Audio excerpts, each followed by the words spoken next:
तो हिजाब विवाद पर राजनीतिक प्रतिक्रियाओं का दौर जारी है। अब इस मुद्दे पर कांग्रेस, लेफ्ट समेत तमाम विपक्षी दल आमने सामने आ गए। हाँ, जो ये हिजाब का इशू कर दिया है वो जानबूझ के पर्पसली वोट पोलराइज करने के लिए और खास करके हिंदू मुस्लिम को लड़ाने के लिए चंद लोग कोशिश कर रहे हैं। लेकिन कर्नाटका हमेशा एकजुट होके रहा है और मल्टी कल्चर वहाँ पर प्रैक्टिस है।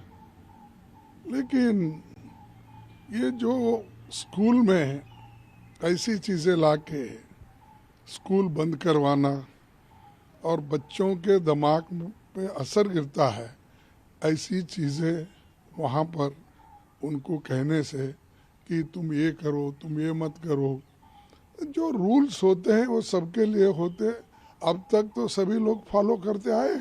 के बारे में गवर्नमेंट, सेंट्रल गवर्नमेंट, इधर स्टेट का बात है, फिर भी सेंट्रल गवर्नमेंट बीजेपी इसके बारे में कुछ कहना क्या है? क्या चलता है?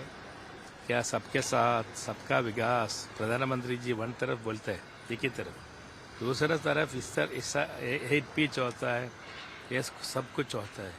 डबल स्टैंडर्ड नहीं है। हिजाब पर किसी तरह का सांप्रदायिक हंगामा या हॉरर न समाज के हित में है न देश के हित में है। इंस्टीट्यूशंस के अपने अपने ड्रेस कोड होते हैं, डिसिप्लिन होता है, डिग्निटी होती है, डिसीजंस होते हैं।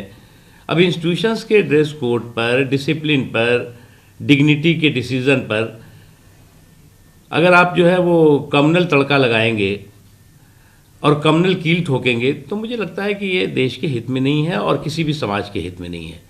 अब अनफॉर्चुनेटली कुछ हमारे ऐसा सिंडिकेट इस देश में भी है और कुछ अगल बगल भी, आसपास भी है।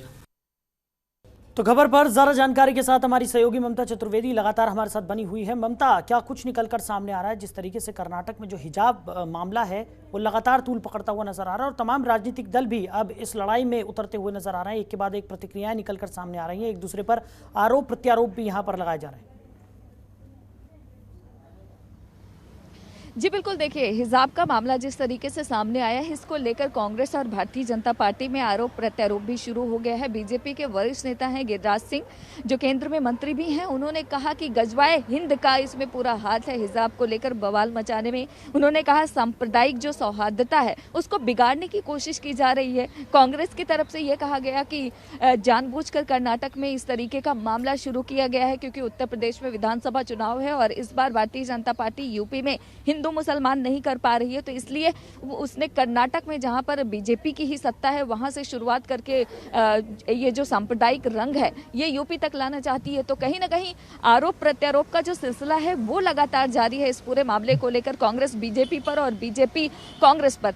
बीजेपी का ये भी कहना है कि क्योंकि अगर कॉलेज की बात करें तो वहां पर कॉलेज ने 3 साल पहले भी यूनिफॉर्म स्टूडेंट के लिए लागू किया था, जिसको लेकर एक बार पहले भी बवाल हो चुका है और बाद में उसको वापस लेना पड़ा था। लेकिन एक बार फिर से कॉलेज प्रशासन की तरफ से ये फैसला लिया गया है कि सबके लिए एक ड्रेस कोड होगा। तो ऐसे में राजनीति नहीं करनी चाहिए, ये कहना है भारतीय जनता पार्टी और तमाम केंद्रीय मंत्री का। लेकिन जिस तरीके से ये पूरा मामला सामने आया है, कहीं ना कहीं आरोप प्रत्यारोप का जो सिलसिला है वो शुरू हो गया है। अब देखना यही होगा कि ये सिलसिला कहाँ जाकर थमता है। साहिब ममता, जिस तरीके से प्रियंका गांधी वाड्रा ने भी एक ट्वीट किया है जिसमें उन्होंने इस बात का जिक्र किया कि महिलाओं के अधिकार को लेकर सवाल यहाँ पर खड़े नहीं करने चाहिए क्योंकि संविधान ने महिलाओं को कुछ भी पहनने का अधिकार दिया है। अगर कोई महिला चाहती है तो वो घूंघट डाल सकती है, कोई महिला चाहती है वो जीन्स पहन सकती है, या फिर कोई महिला अगर हिजाब पहनना चाहती है तो उसे हिजाब पहनने की अनुमति यहाँ पर दी जानी चाहिए। इस तरीके से महिलाओं के साथ इस तरीके का भेदभाव नहीं होना चाहिए। लेकिन वहीं दूसरी तरफ अगर बात की जाए तो एक कुछ नियम कानून होते हैं किसी भी संस्था के। जिस तरीके से हम स्कूल और कॉलेजेस की बात करें तो कई जगहों पर ड्रेस कोड होता है और अगर वो ड्रेस कोड किसी हिंदू छात्र के लिए है तो वही ड्रेस कोड एक मुस्लिम छात्रा के लिए भी होना चाहिए। और उसको लेकर भारतीय जनता पार्टी के जो तमाम नेता हैं उनका यही कहना है कि इसको ज़बरदस्ती का राजनीतिक मुद्दा यहाँ पर बनाया जा रहा है, ज़बरदस्ती इस चीज़ को ज़्यादा तूल पकड़ाया जा रहा है ताकि इसका पॉलिटिकल फ़ायदा यहाँ पर उठाया जा सके। तो इस ट्वीट के बाद किस तरीके की सरगर्मियाँ बढ़ गई हैं?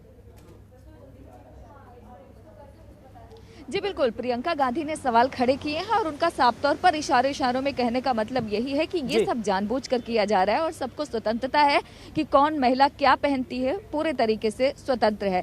लेकिन सवाल यही उठता है, हम स्कूल देखें, कॉलेज देखें, बहुत सारे देश में ऐसे कॉलेज हैं जहाँ पर ड्रेस कोड लागू है, स्कूल में ड्रेस होता है।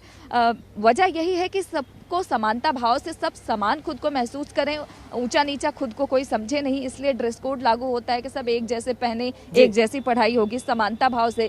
कॉलेज प्रशासन की तरफ से भी यही कहा गया कि समान भाव से स्टूडेंट पढ़ें, इसलिए हमने ये फैसला किया है कि ड्रेस कोड लागू किया जाएगा। तो ऐसे में बीजेपी साफ तौर पर यही कह रही है कि प्रियंका गांधी ने जिस तरीके से इस पूरे मसले को राजनीतिक रंग देने का प्रयास किया है, ऐसा करने की जरूरत थी नहीं उनको। बीजेपी का कहना है कि क्योंकि ये तो एक कॉलेज प्रशासन का मामला है, अगर वो अपने कॉलेज में ड्रेस कोड लागू करना चाहते हैं तो उनका प्रशासन का निजी मामला है, कॉलेज का मामला है। शैक्षणिक संस्थानों में ड्रेस कोड होता है, ये कोई नई बात नहीं है। तो ऐसे में राजनीति करने का कोई मतलब नहीं बनता है। अब प्रियंका गांधी ने ट्वीट कर दिया है तो जाहिर सी बात है भारतीय जनता पार्टी भी कांग्रेस पर हमलावर है और ये साफ तौर पर बीजेपी नेताओं का कहना है कि इस पूरे मामले को राजनीतिक रंग देने की कोशिश कांग्रेस पार्टी की तरफ से की जा रही है। कांग्रेस बढ़ावा दे रही है ताकि सांप्रदायिक जो सौहार्द का माहौल है वो बिगड़ सके। तो कहीं ना कहीं ये सिलसिला तो आरोप प्रत्यारोप का शुरू हो गया है, देखना होगा कि कब जाके ये खत्म होता है, क्योंकि जिस तरीके से ये मामला शुरू हुआ है ऐसा लगता नहीं है कि जल्द इसका खात्मा होगा। और ये बात तो सही है कि एक कॉलेज प्रशासन का ये निर्णय है। कई ऐसे स्कूल कॉलेज हैं जहाँ पर ड्रेस कोड लागू होते हैं और बच्चे या फिर स्टूडेंट जो छात्र होते हैं वो ड्रेस कोड पहनकर जाते हैं ताकि सब समान भाव से कॉलेज स्कूल में रहें और समानता के साथ उनकी पढ़ाई हो। ये प्रशासन का दलील है, कॉलेज प्रशासन का। लेकिन ऐसे मामलों में भी राजनीति करना, हमारे सियासतदान अक्सर ही ऐसे करते नजर आते हैं और एक बार फिर से इस मामले में यही देखने को मिल रहा है। साहिल जी, चलिए ममता बनी रहिए हमारे साथ, आगे भी आपसे हम जानकारी लेंगे। खबरों के निष्पक्ष विश्लेषण के लिए सब्सक्राइब करें Jantantra TV and press the bell icon. Never miss any update.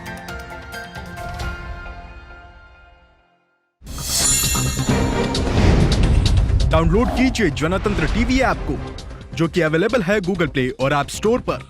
अधिक जानकारी के लिए अभी डाउनलोड करें।